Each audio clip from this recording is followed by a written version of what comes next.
Hello friends, good morning. दोस्तों, उम्मीद करता हूं आप लोग स्वस्थ होंगे, मस्त होंगे और अपने काम में भी व्यस्त होंगे और साथ साथ अपने सेहत का भी ख्याल रख रहे होंगे। दोस्तों, आज हम लोग बात करने वाले हैं आर्थोस्टैटिक हाइपोटेंशन के बारे में। तो आज हम लोग सीखेंगे आर्थोस्टैटिक हाइपोटेंशन क्या होता है। तो दोस्तों, चलिए सीखते हैं आर्थोस्टैटिक हाइपोटेंशन के बारे में। देखिए दोस्तों, आर्थोस्टैटिक हाइपोटेंशन क्या होता है। जब हम लाइन डाउन या सुपाइन पोजीशन में सोए रहते हैं तो हमारा जो ब्लड है लोअर पार्ट और अपर पार्ट दोनों में मेंटेन होता है। लेकिन जब स्टैंड अप इमीडिएटली हम स्टैंड करते हैं तो हमारा ब्लड वॉल्यूम नीचे की तरफ लोअर बॉडी की तरफ नीचे एकाएक आता है। इसी को हम कहते हैं आर्थोस्टैटिक हाइपोटेंशन। तो चलिए सीखते हैं आज आर्थोस्टैटिक हाइपोटेंशन के बारे में।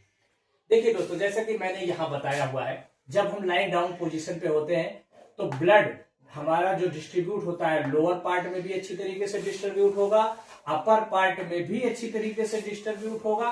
तो इससे लेकिन जब हम सडनली अचानक, अभी तो लाइन डाउन है, सडनली उठेंगे तो हमारा जो ब्लड वॉल्यूम है वो अचानक ग्रेविटी इफेक्ट की वजह से जो है बॉडी के निचले हिस्से में ब्लड आ जाएगा।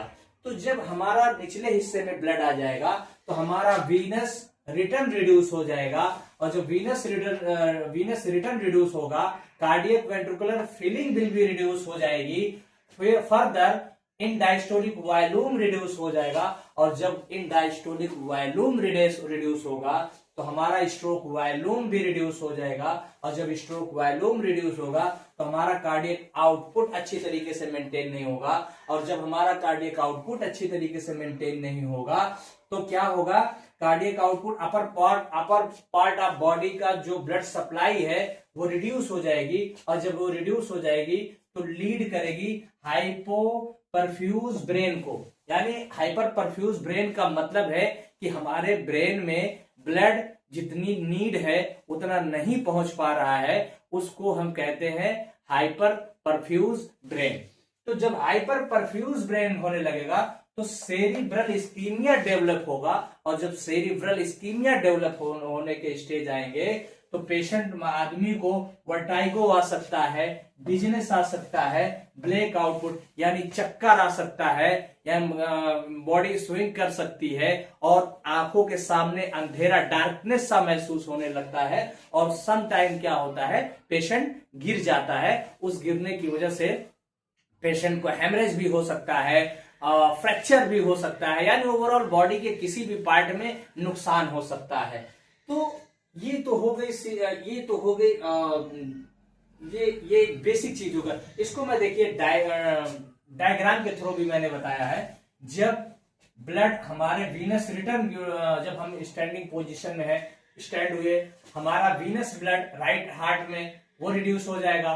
तो सेम टू सेम मैंने बताया है, जब ये वेंट्रिकल मेंटेन नहीं होगा तो ये ब्लड इनकी यहाँ जो है, जो pulmonary through the pulmonary circulation है वहां ब्लड का प्रेशर घटेगा, और जब वहां पल्मोनरी वेन के थ्रू जब प्रेशर वॉल्यूम घटेगा तो हमारा लेफ्ट हार्ट में ब्लड उतनी तरीके से नहीं पहुंच पाएगा, तो इन डायस्टोलिक वॉल्यूम घट जाएगा। जब इन डायस्टोलिक वॉल्यूम घटेगा तो ये ब्लड आर्चा फोर्टा के थ्रू जो होल बॉडी में सर्कुलेशन करता है, तो हमारे अपर पार्ट में जो है वो अपर पार्ट में से यानी सेंट्रल नर्वस सिस्टम में वहां तक ब्लड नहीं पहुंच पाएगा, तो सेरिब्रल इस्कीमिया डेवलप होता है। तो देखिए कितना जरूरी है इसके बारे में जानना। और दोस्तों, इसका मैं एक एग्जांपल उदाहरण और आपको बताता हूं, बोतल के थ्रू देखते थे। तो देखिए दोस्तों, इसको बोतल के थ्रू हम देखते हैं। देखिए अभी हम लाइन डाउन पोजीशन पे है। देखिए दोस्तों, तो देखिए यहां पे हमारा लोअर, ये upper lower body, upper part of body. तो देखिए ब्लड वॉल्यूम कितने अच्छी तरीके से मेंटेन है। तो अगर ब्लड वॉल्यूम आपका मेंटेन है तो अगर कभी कभी अचानक आप स्टैंड भी हो जाएंगे तो हमारा ब्लड वॉल्यूम मेंटेन है, तो हमारा जो नॉर्मल मैकेनिज्म है वेजो कॉन्स्ट्रिक्शन का, वो जब नॉर्मल मैकेनिज्म करेगी तो पेशेंट को ये आर्थोस्टैटिक हाइपोटेंशन डेवलप नहीं होगा। लेकिन जब ये ब्लड वॉल्यूम, जैसा कि अभी देखिए यहां तक है, मैं इसमें से थोड़ा सा पानी गिराता हूं, मैं तो इसमें से थोड़ा सा पानी को कम करता हूं, तब आपको बताता हूं।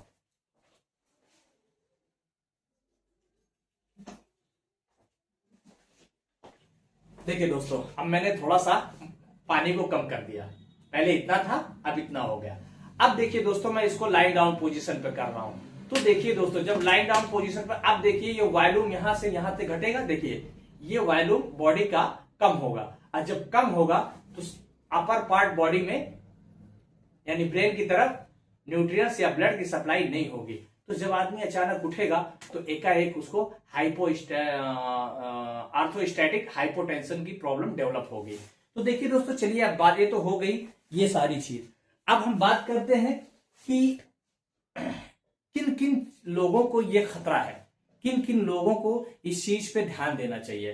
तो बात हम करते हैं नंबर 1 पे, जो पहली चीज, तो सडनली चाहे वो कोई स्वस्थ व्यक्ति हो या अस्वस्थ व्यक्ति हो, उसको सडनली कभी भी स्टैंड अप नहीं होना है।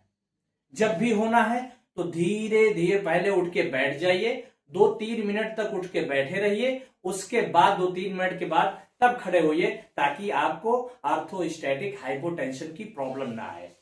तो दूसरा चीज हो सकता है टेकिंग एंटी हाइपरटेंसिव ड्रग। वो व्यक्ति जो एंटी हाइपरटेंसिव ड्रग लेते हैं, जिनका ऑलरेडी ब्लड प्रेशर लो रहता है, वो भी इस चीज को बहुत ध्यान से इजीली से हैंडल करें, ताकि वो उठने बैठने से पहले थोड़ा सा रेस्ट लें, उसके बाद उठे, ताकि ये आर्थोस्टैटिक हाइपोटेंशन की समस्या ना आए। दूसरी चीज है other cardiac issue. Other cardiac वाले कोई भी प्रॉब्लम हो, मान के चलिए किसी को CHF की प्रॉब्लम हो, किसी को ब्लॉकेज की प्रॉब्लम हो, किसी को स्टैंड लगा हो, अदरवाइज बहुत सारी चीजें हैं, बहुत सारी इसमें मल्टीपल इशू है, एंजाइना हो, ये सब चीजें के जो पेशेंट है, इनको हमेशा एहतियात बरतना है, वरना एक छोटी सी लापरवाही आपकी जान के खतरे, आपके जान को खतरा पैदा कर सकती है। तो इसलिए आज की इस टॉपिक में बस इतना मुझे बताना जरूरी था कि जब भी उठें आप, तो पहले तो कुछ समय के लिए उठ के धीरे से बैठ जाए, 1-2 मिनट आप बैठे रहें, उसके बाद उठें। अचानक कभी ना उठें। अचानक अगर आप कभी उठेंगे तो स्ट्रोक भी हो सकता है, ब्रेन स्ट्रोक भी हो सकता है, और कार्डियक अरेस्ट भी हो सकता है, और इन दोनों वजहों से पेशेंट की जान जा सकती है। तो दोस्तों, ये देखिए कितना इंपॉर्टेंट है ये चीज। और दोस्तों, फिर से वही उम्मीद करूंगा, ये वीडियो कैसी लगी आप लोग जरूर बताइए, और अगर ये वीडियो अच्छी लगी हो तो चैनल को मेरे लाइक, कमेंट, सब्सक्राइब जरूर करें। Thank you so much.